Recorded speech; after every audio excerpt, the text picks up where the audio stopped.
All right, so what we're going to do today is talk about another very important topic, and that topic is interpretation. And I hope you guys will bear with me because I still don't have a bunch of fancy equipment. I'm on a cheap phone and I'm doing a pretend PowerPoint today with a cheap tablet, and we're going to see if we can get through it together. So, what is interpretation? A lot of people think about language naturally, taking one language and interpreting it to someone else, helping someone else understand what's being imparted in their language. So, wildlife interpretation, which is what we're talking about, is not all that different. It's taking the knowledge and passion that you already have and that I hope that you're working on developing further in yourself and finding ways to impart that, to translate that to other people. Because a lot of people, live surrounded in these concrete jungles and these drywall walls and got screens in front of their faces and earbuds in their ears, and they have very little exposure to this stuff. So you can't just attack them with scientific journal articles. You've got to find ways to talk to them that they can understand at whatever level they're at in their growth process. So I say that it begins with science, and these are a couple of cool scientists, Luke Pearson and Gabby Berry. They are studying alligator snapping turtles, which I'm very envious of being able to do that on a day-to-day basis. I wish I could. But anyway, they're gathering scientific data. They trap the turtles, they count them, they measure them, they weigh them, they correlate all the data, and they provide that data to policymakers to be able to figure out what level of protection this species needs to be afforded. All very important work. But scientists typically don't want to be involved in the mushy business of this interpretation that I'm talking about. What scientists want to be doing is being out there in the field, finding the animals that they're studying, gathering data. They may not want to, but they have to be focused on writing effective journal articles and getting grants and submissions. And it's not up to scientists to be doing this stuff. It's up to me and you to be doing this interpretation that I'm talking about. So we've got the scientists, and then we've got people, all the people everywhere. So what the course that you've enrolled in, if you're watching this as a member of one of the herpetology collective courses, is here to teach you how to be a bridge between scientific data and knowledge and the public. Now, the first thing I tell people is not to wait for permission. If you're waiting for somebody to tell you that it's your job, you're appointed, you're the one that needs to be doing this, how about I just do that? Right now, I knight thee an interpreter. If you've been waiting for somebody to tell you to go out and do this stuff, I'm telling you now.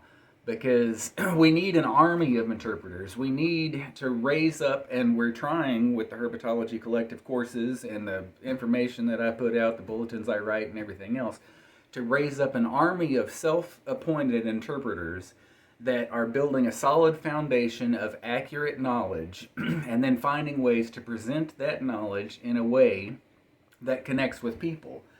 There's actually a national association called the National Association of Interpreters, and they have a definition for what an interpretation is. Interpretation is a mission-based communication process that forges emotional and intellectual connections between the interests of the audience and the meanings inherent in the resource. So that was accurate, but kind of a lot of fancy words.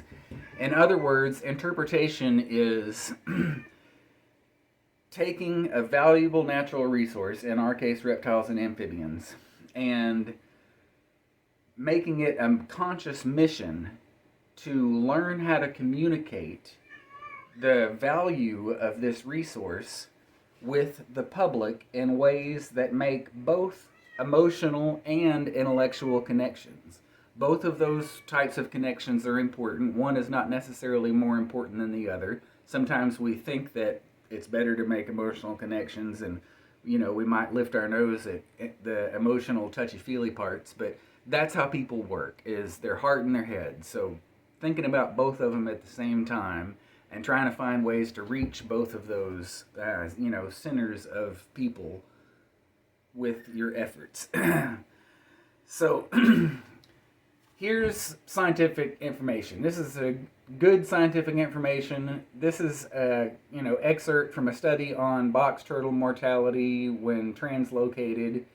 And the reason there's an X over it is, let me just read it to you for a second. Using radio telemetry, researchers have shown that the mortality rate among translocated box turtles may exceed 70% in some instances due to a combination of factors such as, I've already lost most people. I think that you understand that the people that are used to playing basketball and listening to hip hop all day, or people that are used to watching The Bachelor or Below Deck, or whatever the normal things that people are doing with their time, are not in a mindset to be digesting this information like this. You and I may be able to, because that's where we are in our growth process, but we're not talking to people that are at the same point in our process. We're talking to people that are have seeds that have been planted, hopefully. If not, then you're planting those seeds, and those seeds need water and light, and what you're doing is trying to be sensitive to where people are and take them a step further from that. You can't take somebody from a seed to a full-grown tree in one conversation, no matter how passionate you are, or how large loud you get, or how much you yell at them. You can't do it. It's a process. So understand it as a process, and understand it as a step-by-step thing that you're doing. And the first thing you have to do is be sensitive to where people are. So what I do, for example, is, among many other things, is create some memes, infographics, that try to take this scientific knowledge and convert it into a manner that people can digest. So in this instance, the example would be a picture of a cute box turtle, and he's saying, "I appreciate your helping me across the road, but please leave me nearby. This is my home and I don't like new places." You can see how that is imparting, in a nutshell, what the scientific studies about high mortality with translocation is trying to let people know, but it's doing it in a way that they can make an emotional connection with the cute box turtle and an intellectual connection with that being their home, and they don't like new places, just like a lot of us don't like change. You're finding a quick, digestible way, and I say quick because we're in the Twitter generation, we're in the Amazon instant gratification, buy it now, have it in the morning, age of the world. So I can be long-winded. I'm being a little more long-winded with y'all because y'all are folks that are either subscribed to a channel to learn this kind of thing, or have enrolled in our course and are here to find this stuff out. But it's always better to be brief if you're not sure where to be on the spectrum, and that's what these memes are about. Here's a few more examples. I am not a baby copperhead, because that's what everybody calls brown snakes, either that or ground rattlers. I am a completely harmless and cute, that's the emotional connection there, brown snake. I help keep your garden healthy. Please don't kill me. Simple statements. Simple, easy to digest statements. You're helping them understand that they're harmless. There's no reason to worry. That's important intellectual information. The cute part, we're just hoping to get them to where we are, because I think these guys are cute as all get out, but not everybody's there yet. I help keep your garden healthy. Lots of people maintain gardens. Lots of people grumble about the slugs that are eating their plants and things like that, and helping them realize, hey, this critter is out there taking care of these pests for you for free. That's a connection that matters to somebody's life. Anytime that you can impart something like that, you want to. And, please don't kill me. That's, kind of the point of all these efforts, so I don't mind mentioning it when I get a chance.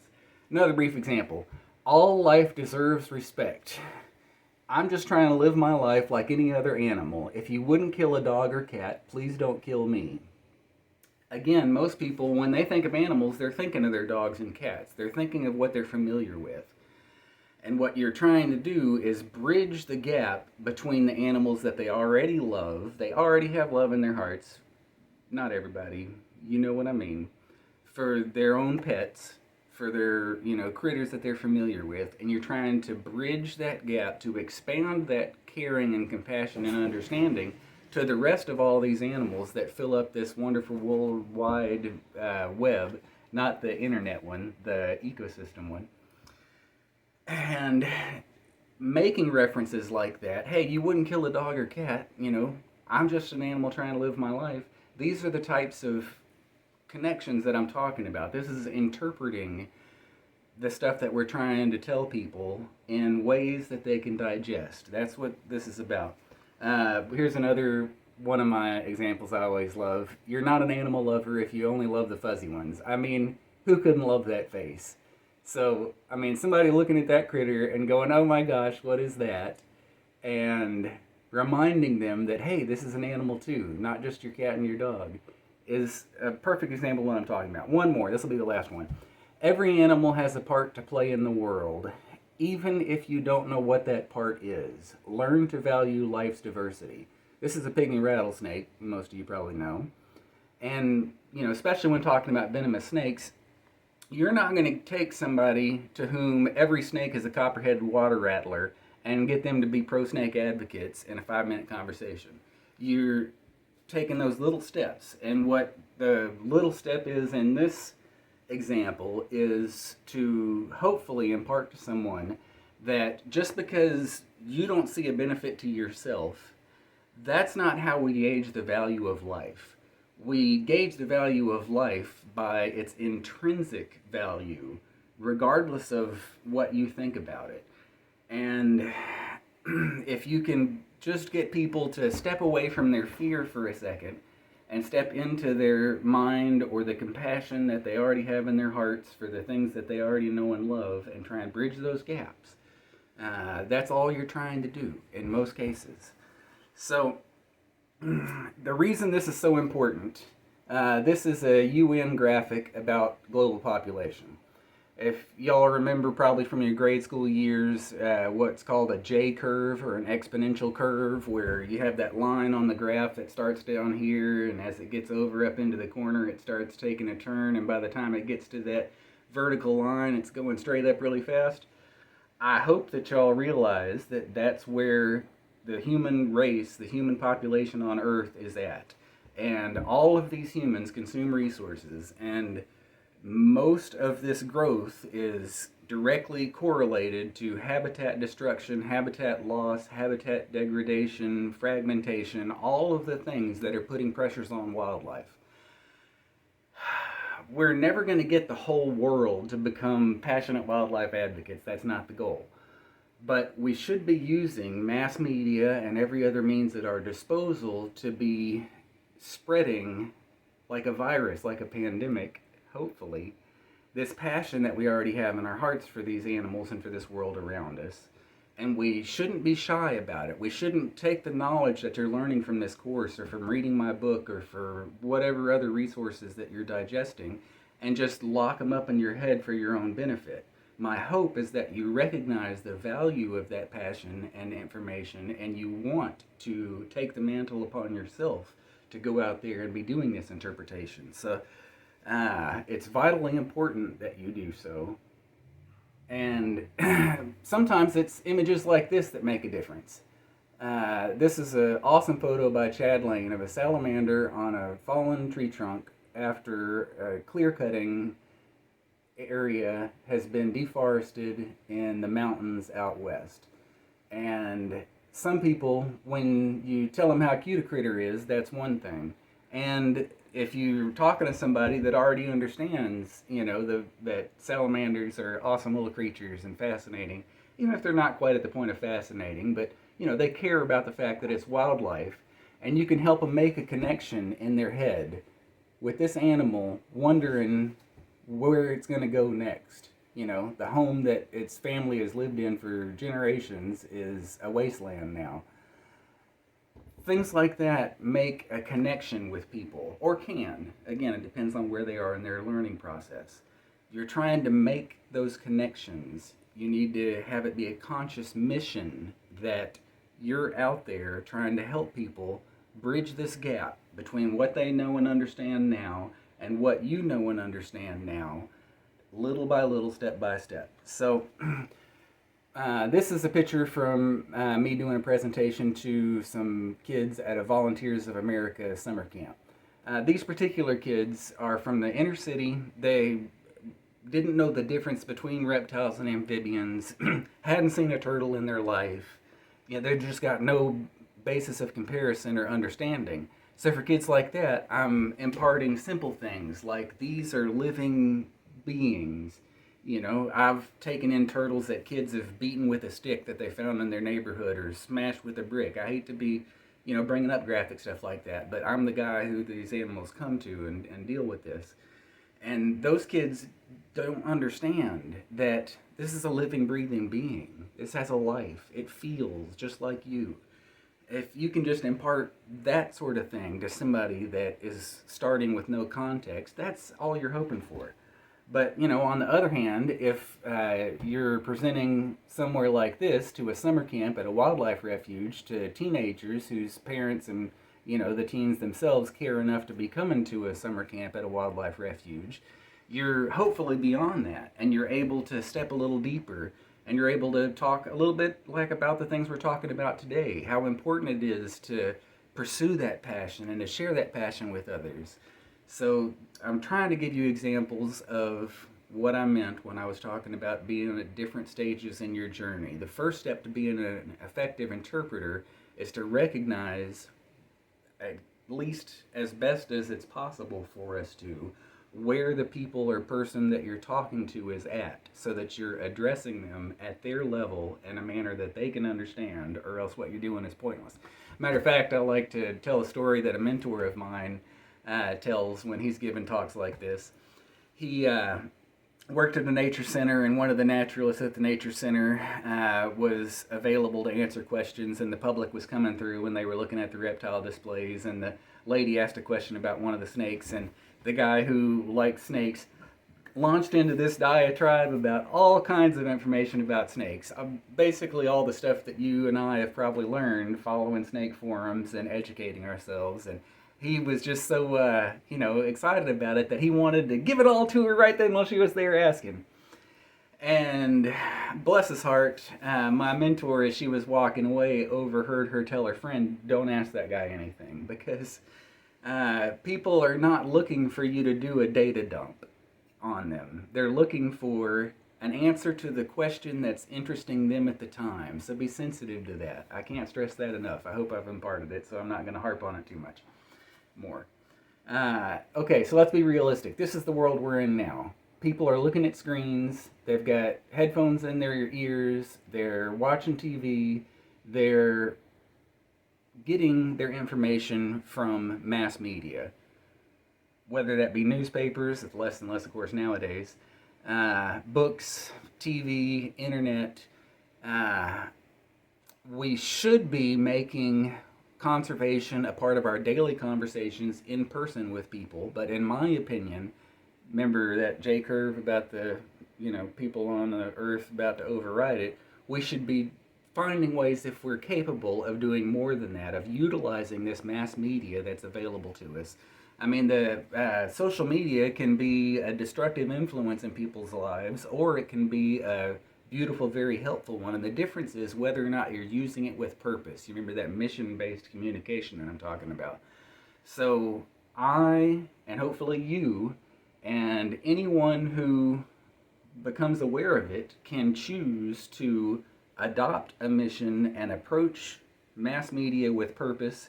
And whether it's writing a book, whether it's writing a letter to the editor, whether it's helping out with a Facebook group, whatever, you can exponentially magnify your effect by reaching more people in this digital age. It's a two-edged sword. This digital age is part of what's given us so many people, the advances in medicine and so forth.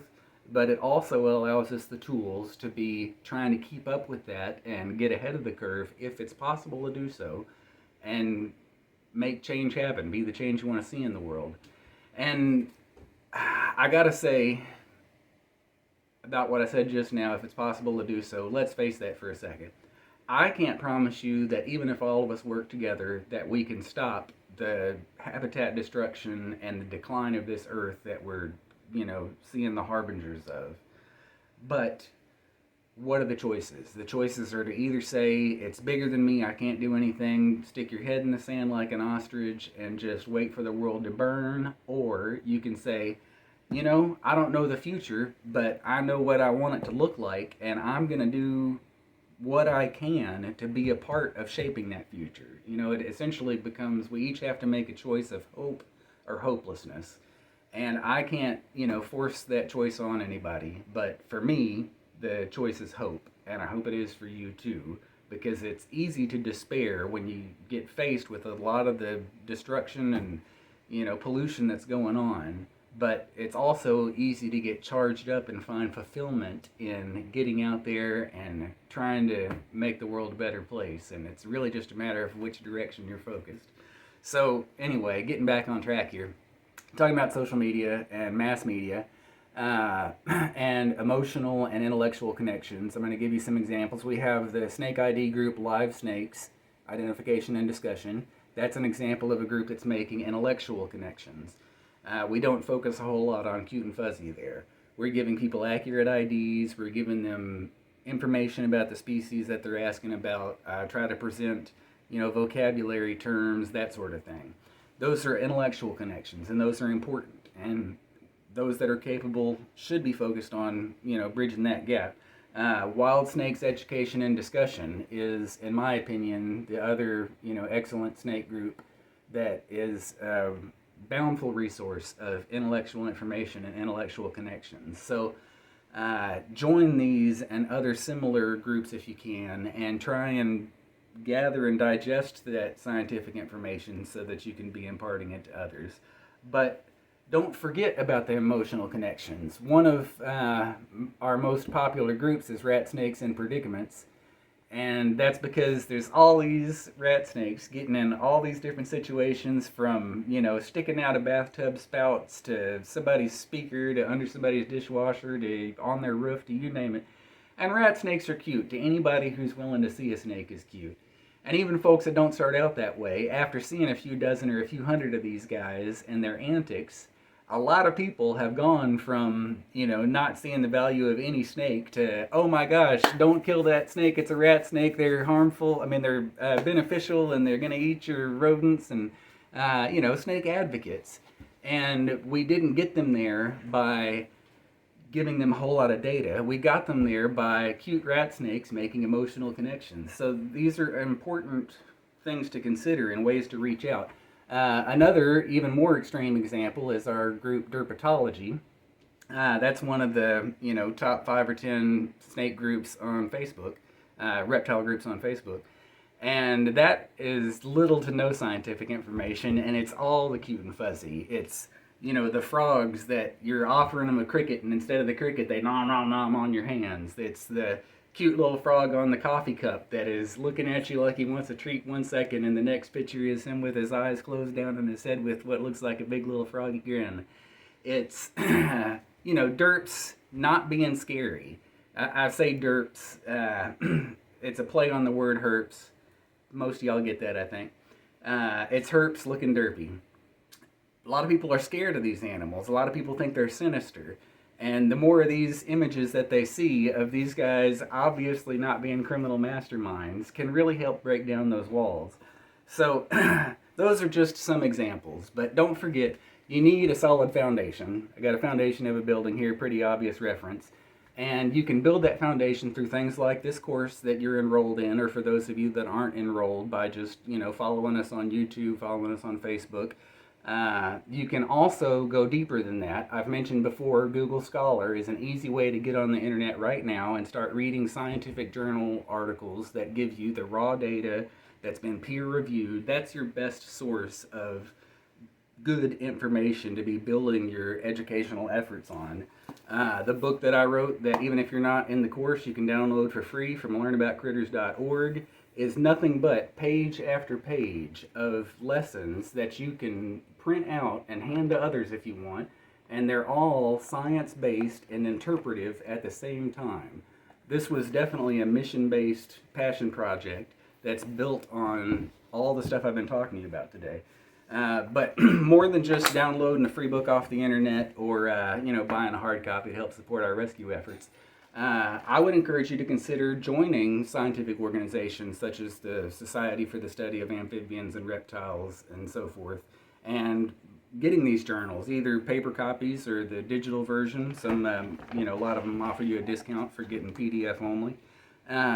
You don't have to make it your life's mission to just be buried in a book every day. You can have a digestible amount of content show up in your mailbox or your email inbox every month. Consider doing that if you're not already. You can do things like buy a textbook off Amazon. You don't have to be in college to read a textbook. Some of it may, be a little bit over your head, but a lot of it's not going to be. And the more that you try, is the better you get at digesting this stuff. So, buy a textbook. That's an example of getting good information. There's field guides. Hopefully you've all heard of Peterson's field guides. That's a lot of good information and a lot of good maps, and it goes into a little bit of detail about each critter. I also encourage you to get, a little bit more than a field guide. Find books that cover the reptiles in your area or other parts of the world, if that's what you're interested in, that go into more depth, that really help you understand their natural history and their biology. And that's going to help you grow, and it's going to help your understanding, and that's going to help your interpretation. So, at the end of the day, I don't care how you do it. You can be out there printing out pages from the primer and handing them to anybody that walks past you on the street. You do you. You find ways that you're comfortable with making interpretation and conservation a part of your daily life, not just something that you do for your own benefit and edification, but something that you're doing as a part of a mission to help make a difference in this wonderful natural world that surrounds and supports us.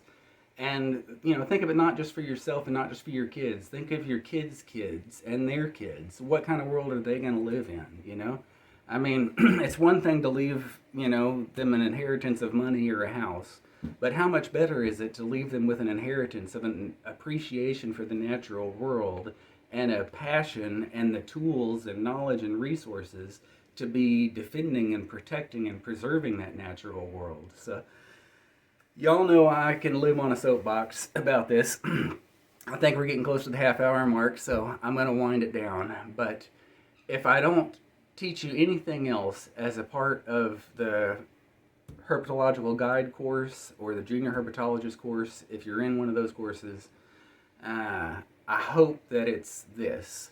Don't wait for permission. Make a goal in your life to adopt a mission-based approach to communicating the value of the natural world, particularly reptiles and amphibians, but the natural world as a whole, to the human world, who by and large has very little understanding of it. But a lot of those people are able and ready to learn if people take the time. We only protect that which we love, we only love that which we understand, and we only understand that which we're taught. Me and you are the front line of that. Me and you are the ones that need to be teaching them so they can understand, so they can love, so they can protect and defend. And there's not a huge line of people, waiting to do that without you and I taking up the mantle and making it a part of our daily life, putting feet to this knowledge. And remember, it's not just about connecting with people's minds, it's about connecting with people's hearts. Both are important, and you are capable of doing this. I don't care who you are, I don't care if you're pretty, ugly, old or young, whatever. There are people that are able to see the passion that you have in your heart, and they want that for themselves. And when you can back up that passion with actual knowledge, people recognize that, and you can be making a difference And I hope that each one of you are grasping onto this and make it a part of your own persona and a part of the way you view yourself walking in the world. Become an interpreter, work on growing your interpretation skills, and make it a part of your daily life. So, you know I'd love to go on, but y'all have listened to enough of me already. As usual, thanks for listening, and happy herping, you guys.